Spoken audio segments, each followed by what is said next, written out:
Hello, everyone. Welcome to the debut episode of Belly Up Fantasy Live Hockey Edition.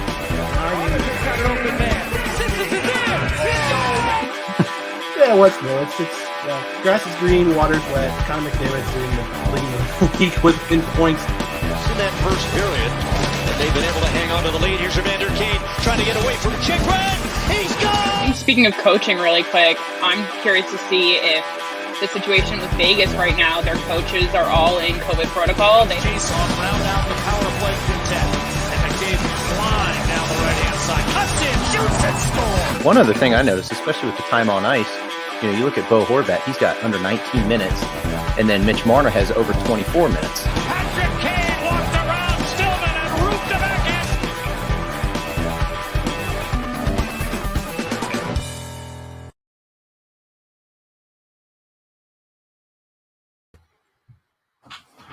Good evening, everyone. Welcome to Belly Up Fantasy Hockey Live. I'm your host, Ryan McCarthy. I'm running solo tonight, so this is a solo edition of the program. I decided to take a quick. I decided to tonight for the good old Bordy Howe, my board back there. I decided to pay tribute to the great hockey movie Goon with take number 69. It's hilarious. That indeed it is. That indeed it is. So thanks for joining up on Belly Up Fantasy Live. I appreciate you joining. If you are watching out there, go ahead and give a quick comment. Give a quick comment in the comment section. You can ask me a question. You can just comment on your fantasy team, how your fantasy team is doing, or just make a general comment about the fantasy about hockey in general. Ask a general hockey question. I'm here tonight running solo, so let's get started with the division talk. We'll go over the divisional standings right now. Let me just go ahead and bring up the standings here. All right, so we're going to look at the Honda West first. So it looks like the playoff picture is starting to clear up a little bit. So here goes the Honda West. So in first place right now, you're the Vegas Golden Knights. They have a lock. It looks like they have a lock on the division. Unless they stumble with the next two games. They have 80 points. They're in first place, 39, 13, and 2. Second place is Colorado. They're in a tight race for the second spot with Minnesota, who is right behind them in third place with 75 points, although Colorado has a one-game advantage over the Wild. St. Louis clinched a playoff spot recently. I believe they clinched it last week. They currently have 57 points. They're one of my teams to watch in an article I wrote a couple months ago, about a month or so ago on BellyUpSports.com. They were my team to watch in the Honda West Division. Arizona, they have been eliminated from playoff contention as of last week. They are in fifth place with 54 points. San Jose, 49 points, 55 games played. They have 2 games remaining in their season. Los Angeles Kings, 48 points, 53 games. 3 games remaining, and last place, bringing up the rear, the Anaheim Mighty Ducks, with their season's done.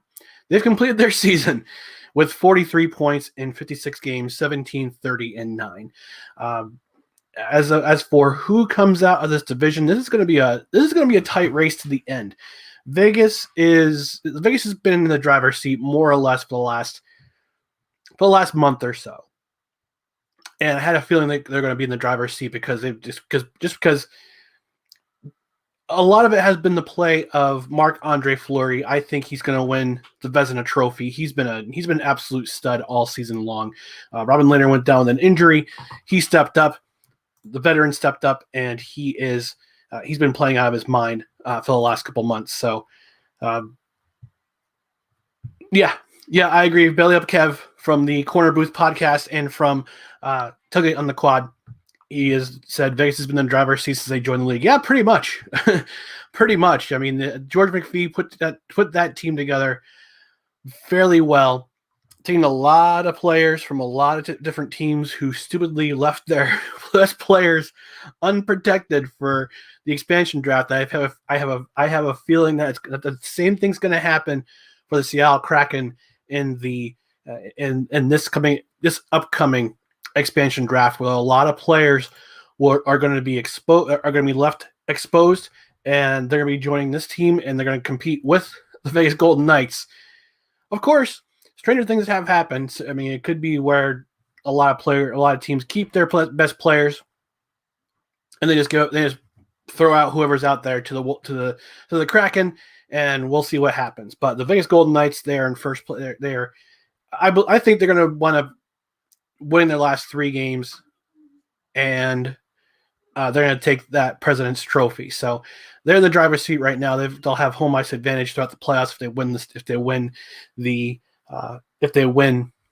President's Trophy. And our Mike Brown, he's one of our founders for Belly Up Sports. He says loves the expansions. I agree. I love the expansion drafts. I have some players in mind for my New Jersey Devils I have concerns about going forward, but we'll see what happens in July when the expansion draft happens. And Belly Up Kev, but I guess we're also geniuses on the trade block. Absolutely. No, I agree. Their general manager is a very good general manager. He knows how to put the right pieces together and the right players together, bring the right personnel at the right time to make sure that their team competes for a Stanley Cup season in and season out. They were in the Western Conference Final last year. They were in the Stanley Cup Final a couple of years ago in their first year. They've only not made it. They've only been to the. Let me see. I think only once in their 3 years. Well, 4 now. They haven't been in the Western Conference Final. I think that was in 2019. I think they went to the Pacific Division Final and wound up losing to San Jose. So there's your Honda West Division. I think Vegas, they'll complete the President's Cup trophy, the President's Cup trophy celebration. Although the President's Trophy doesn't really matter. The only trophy that matters is Stanley Cup. Colorado and Minnesota. Minnesota's schedule looks like this for the next 3 games. For the next 2 games, they're playing St. Louis for the next 2 games. So St. Louis is currently in 4th place in the driver's seat in the West Division. Let's go ahead and check Colorado's schedule for their next 3 games. And their next 3 games they're playing Vegas tonight. So they're at Vegas tonight, and then they're at home the next 2 games against the Los Angeles Kings, who are trying to stay out of the cellar. Although I think there won't be any worry about that, considering Anaheim is going to stay in the cellar for the rest of the season, because this season's done. They've played all 56 of their games, and they're done for the season. All right, let's move over to the Discover Central, which is shaping out to be another fun race. Carolina, they have won the division, 80 points. I think they might have a chance to win. They possibly have a chance to win the President's Trophy too. It's all going to depend on how Vegas does the next three games. Carolina, they've locked up the division. They're going to be first. They're going to be the first seed in the playoffs. They will face Nashville, who is at 62 points. They clinched their playoff ticket last week. And then the second place is going to be interesting to see. Florida and Tampa Bay. Florida and Tampa Bay currently are separated by 2 points. Florida's won their last 5 in a row. Now, Florida's been one of the more interesting stories in hockey this season, in that Joe Quenneville has put this squad, not so much squad together, but he's finally brought. He's finally the coach that the Panthers need. And the Panthers have been one of those enigmas over the last couple of seasons, but they're finally starting to put pieces together. They've got good goaltending with Dreger, and now that kid Knight, Trevor Knight, who is a rookie from Boston College. He became eligible after the Boston College Eagles lost in the East semifinal. I'm confused that the Panthers are good. Yeah. Still, yeah, I think a lot of people are, except for whoever's Florida Panthers fans. And yeah, they're building something. Yeah, I think a lot of the credit has to go to Joel Quenneville. Again, it's just really good coaching. He's a good coach. He won a couple of Stanley Cups with Chicago, and now he's bringing that success over to Sunrise, Florida. So the next 2 games are going to be interesting to see. According to the schedule here, actually, Florida blanked Tampa. They actually beat Tampa 2 games in a row. Actually, they're blanking Florida. They're blanking Tampa Bay right now. So I think if Florida wins tonight, that's going to be it. They're the 2 seed, and Tampa's a 3 seed. So Carolina's 1 seed. All 4 seeds are figured out in the Discover Central as of tonight. Let's go over and let's finish out the next 4 teams. Dallas, very disappointing in 5th place with 56 points. They were Stanley Cup finalists last year against Tampa Bay. This year's been kind of disappointing. They got off to a slow start, and they didn't play for I think the first 2 weeks they didn't play because of COVID concerns.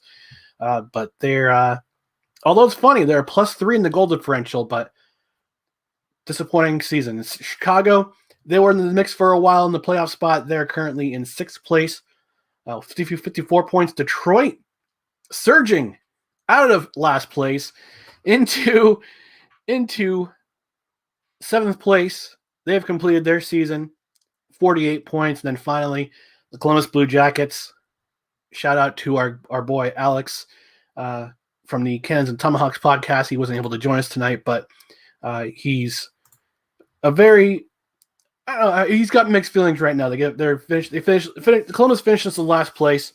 However, John Tortorella was told that his contract will not be renewed after this season. So right now, and also I forgot to mention Arizona will not be bringing back Rick Tocchet as our head coach. So let's see what happens with Columbus and Arizona's coaching search for next season. I think it's going to be a very interesting coaching search. I, for one, have a feeling that John Tortorella is not going to be out of a job very long. I think he'll end up in the desert in Arizona. They probably need some sort of a culture change down there. Columbus, go to bellyupsports.com. And again, our boy Alex, who is the Columbus Blue Jackets beat writer as well as podcast host of Cannons and Tomahawks, he gives his top coaching selections for next season for the Columbus Blue Jackets. R.I.P. Alex. Yeah, sorry. Thanks for watching, Kev. We appreciate it. I appreciate it, actually. All right.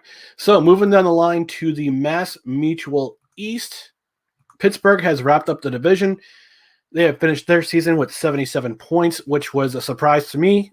As I've mentioned in past broadcasts on this particular program, I was very surprised. I had them out of the playoff picture this season, just based on their defense. I was kind of concerned about that, but apparently on the strength of a 22-4-2 home record, which is ridiculous.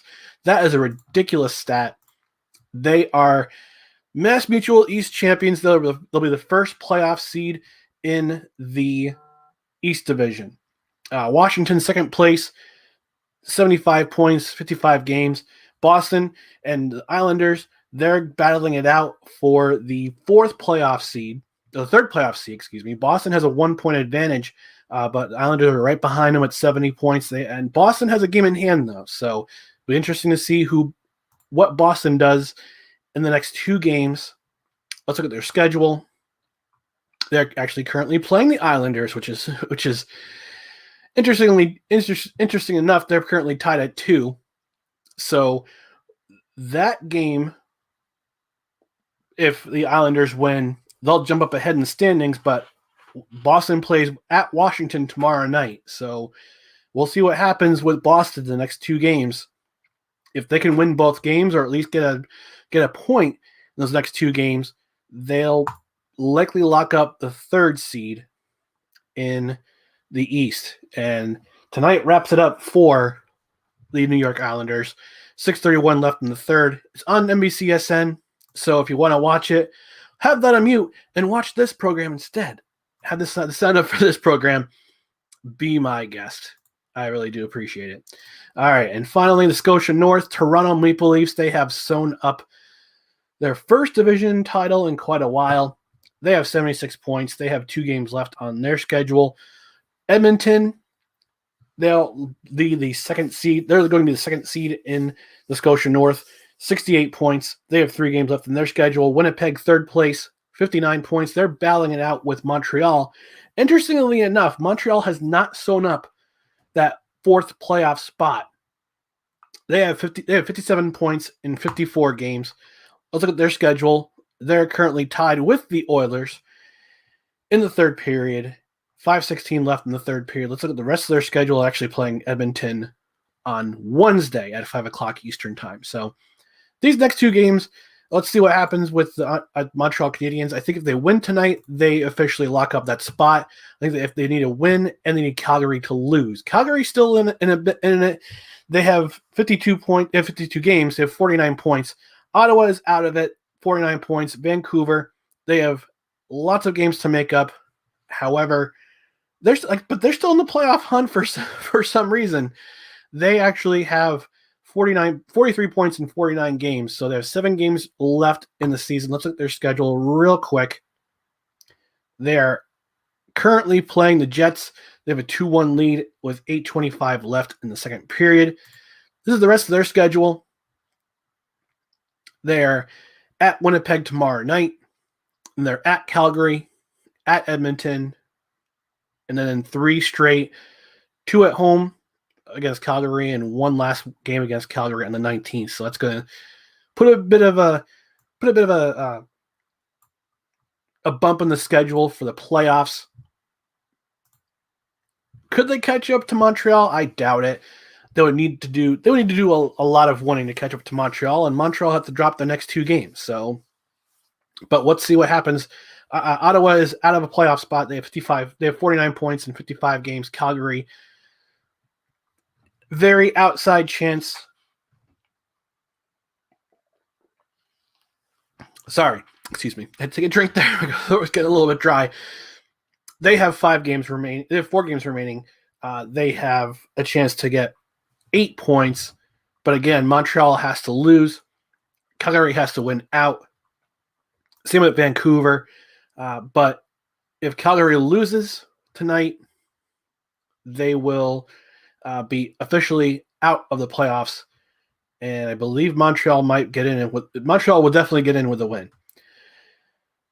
So that's your division talk for this round. And now we're going to have a word from our sponsor. Give me 1 second here.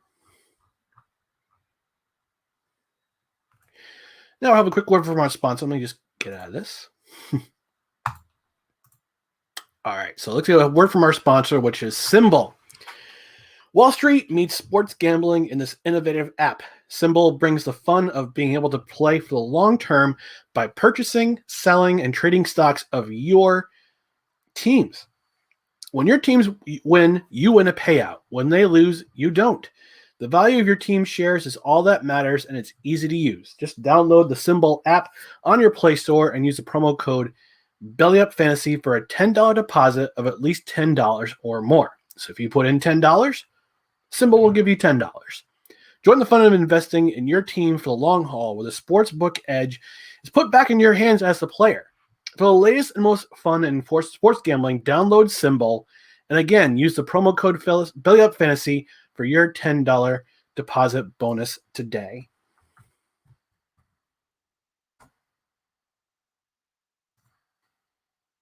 And just for fun, I'm going to show you real quick what that looks like. Because why not? There it is. Symbol. All right. Okay.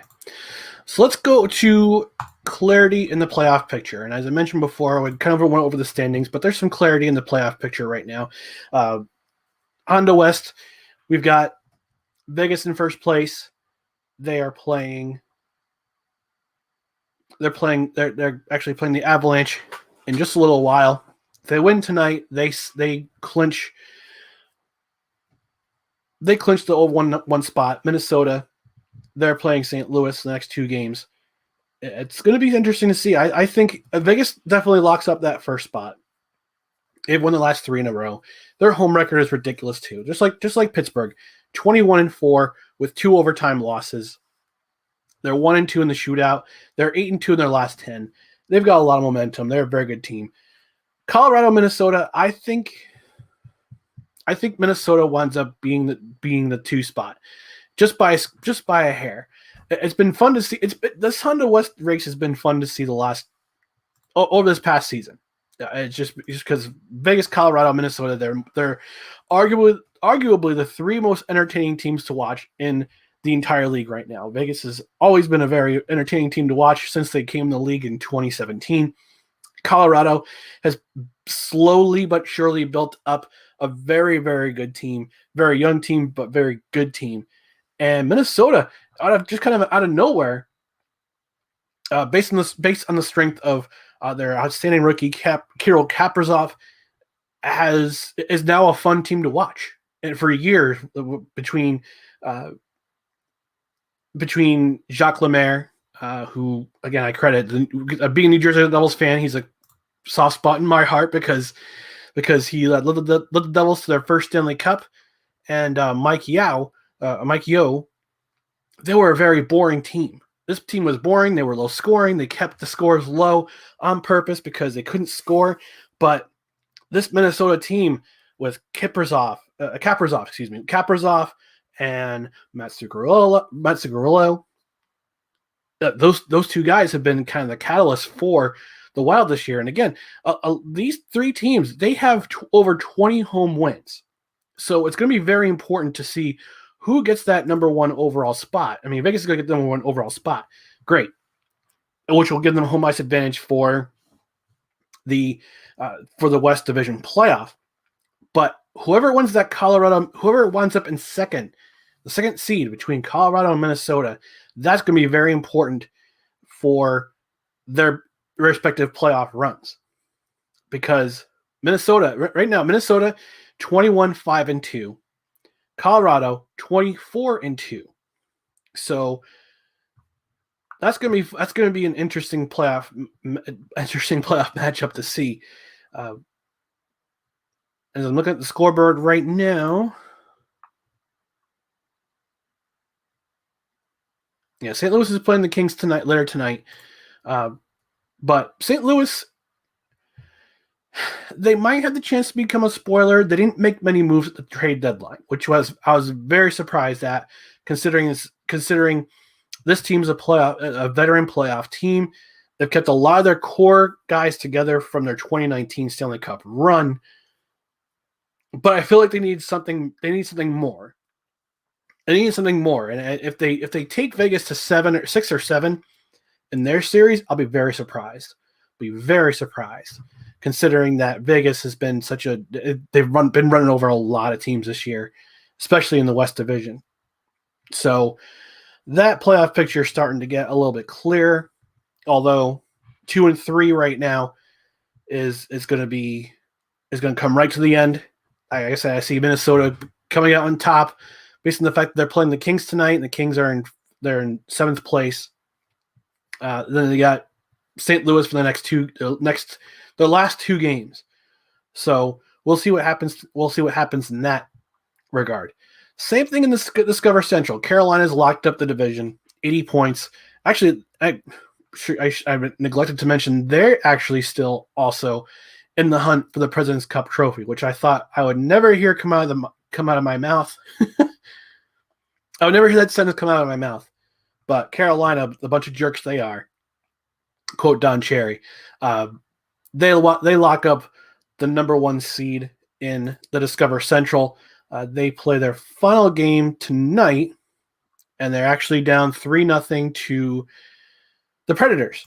So if Carolina loses and Vegas wins out, Vegas wins the President's Trophy. But Carolina, they've done a very good job. They're a very good team. They lock up first place. And again, Florida, Tampa Bay, separated by 2 points right now. Florida is actually blanking Tampa Bay. If barring a monster, actually, I'm sorry, 4-0 with less than 5 minutes left in the third. Barring a huge comeback by the Tampa Bay Lightning, Florida will wrap up the 2 seed. Tampa will be the 3 seed in Nashville. They finish as the 4th seed. For a while, the 4, 5, 6 was a very tight race between Nashville, Dallas, who surged ahead, had a very good March, surged up in the standings. and Chicago, who's playing pretty solid throughout, but they've been slipping a little bit over the last month or so. So, but Nashville surged ahead. They got their goaltending together. They got their scoring right. They wrapped up the 4 seed. Whether or not they're playing, and they'll be playing Carolina right now. It's an early. Right now, as I mentioned, Nashville's up in the second period, 3-0 on Carolina. Now, whether or not it'll be a sign of things to come, I don't know. It depends. I mean, stranger things have happened. We've seen 4 seeds beat the 1 seed in the divisional playoff. It's hockey playoffs. The Stanley Cup playoff is a strange animal, and weird things have happened where you see the lower seeds. A lower seed goes on to the conference final or the Stanley Cup final. This year is no exception with these new with these aligned divisions. Keep them centrally located in their own time zone. So Carolina, Nashville is going to be a fun series to watch, as is Florida and Tampa Bay. Moving over to the Mass Mutual East, Pittsburgh, they're the 1 seed. They clinched it last week. They've won the last 3 in a row. Again, ridiculous home record, 22 wins this season at home. Washington, they'll take the 2 seed. Boston, the Islanders. We'll see what happens tonight. If the Islanders can win, they'll bump up in the standings. Boston, they have to win tonight. If they lose tonight outright, they have to beat the Capitals tomorrow night. And right now, it looks like it's going to go to overtime. So Boston will get at least a point out of this win, and they'll get 1 point out of this. They'll get 1 point out of this overtime session. So that brings up to 72, and the Islanders are at 71, unless the Islanders win, and that brings them to 72. So they'll be tied. They'll actually be tied for that 3rd spot. Boston will have to beat Washington or take them to overtime tomorrow in order to take the 3 seed. So if Islanders win tonight and Boston loses tomorrow, Islanders take the 3rd seed. And they'll be playing Washington. And if you know that history between Washington and the Islanders, they have lots of playoff history between them. Going back to last year when the Islanders, I think they swept the Capitals.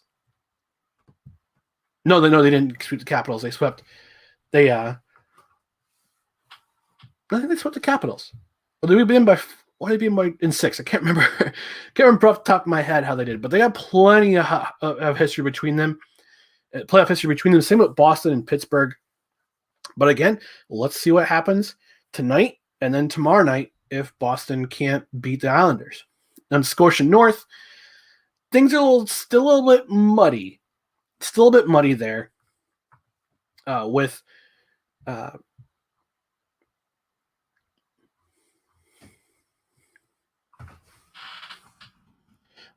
Toronto's in first place. They've clinched up first place. Edmonton clinched up second place. Winnipeg and Montreal, they're still kind of battling it out for the 3rd spot. Winnipeg is currently losing, I believe. All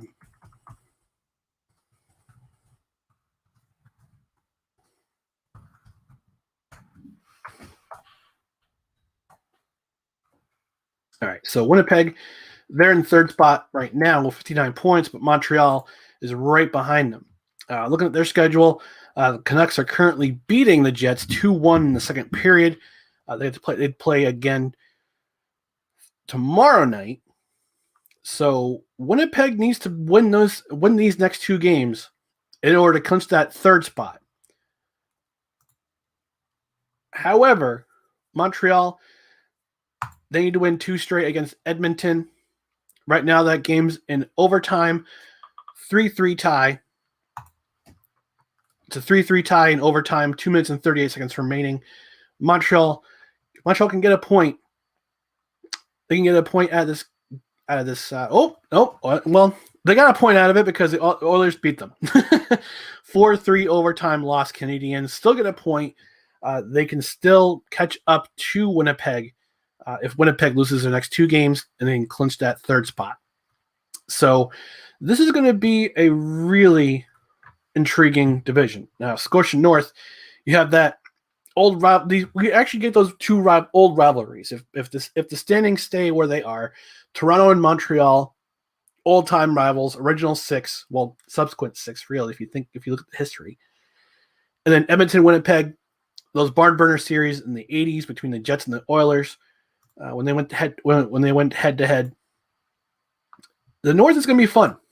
The North has been fun all season long, and the playoffs will be no exception if the standings stay at status quo.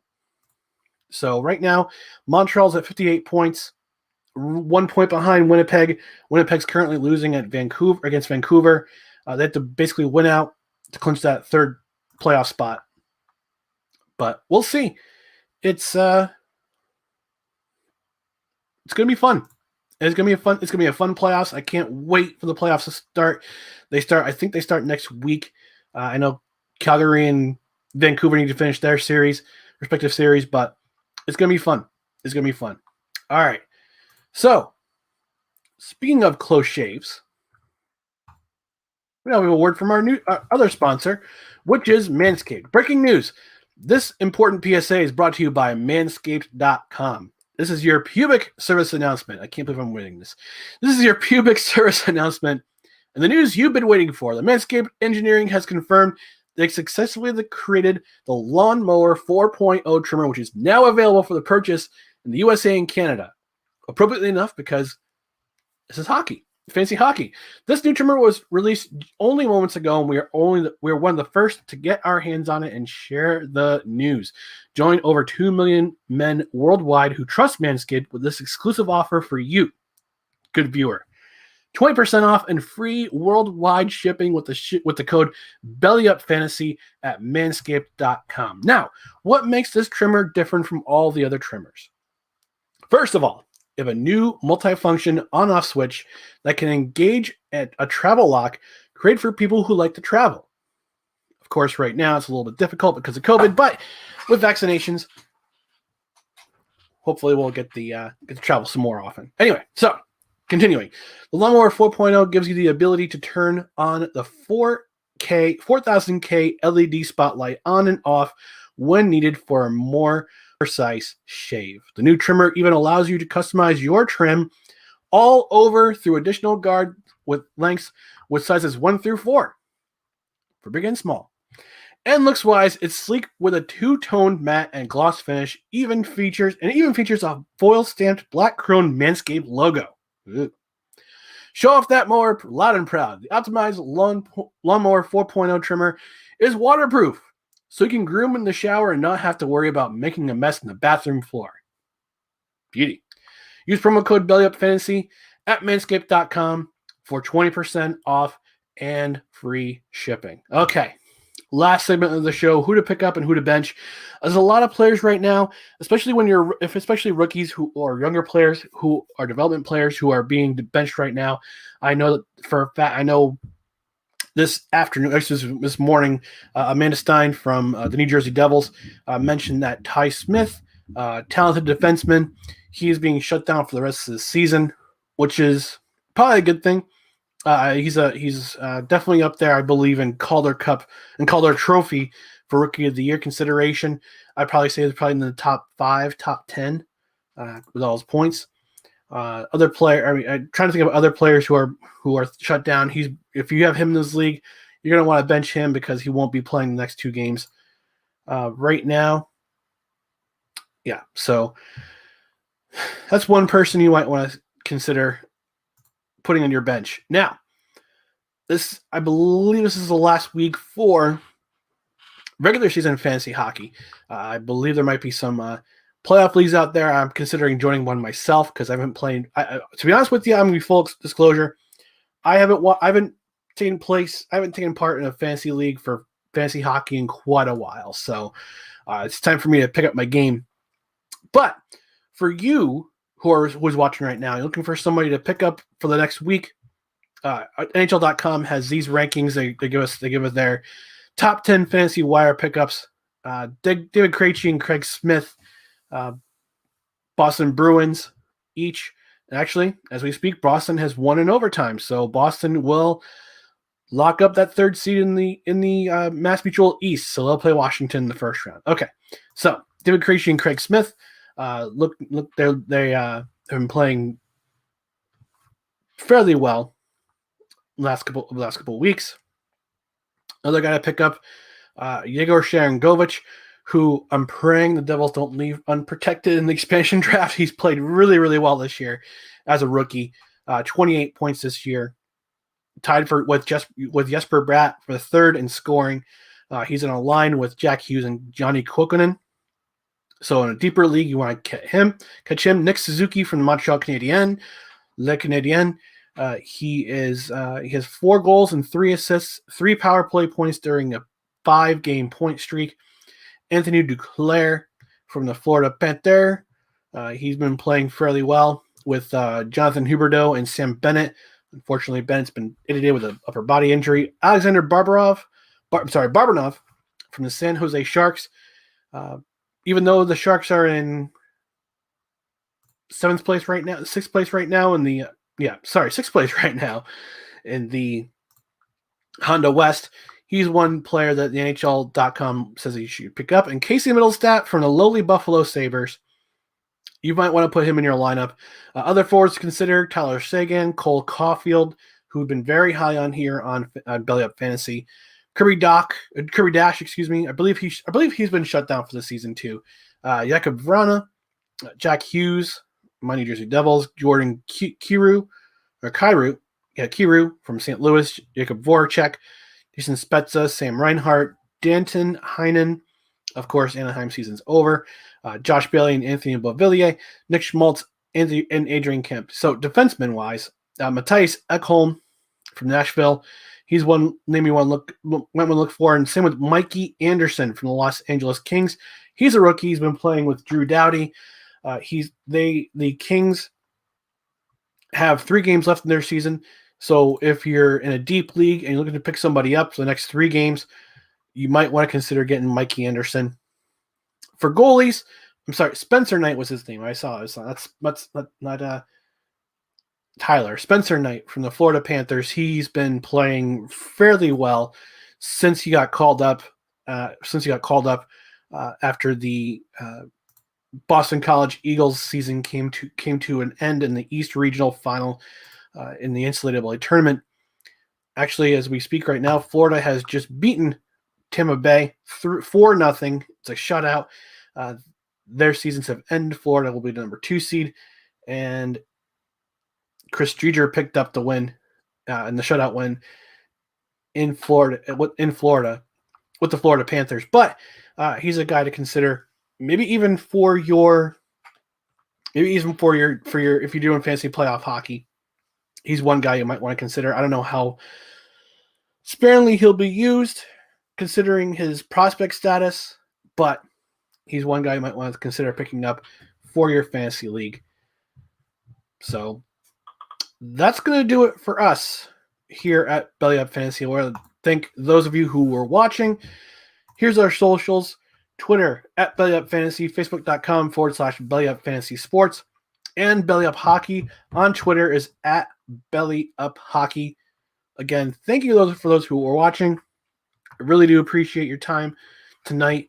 And next time will be May 24th. We'll be right in the thick of things for playoff season.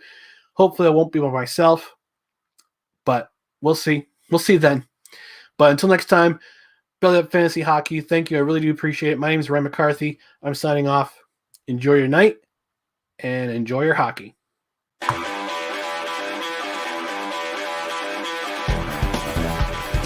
Hello, everyone. Welcome to the debut episode of Belly Up Fantasy Live Hockey Edition.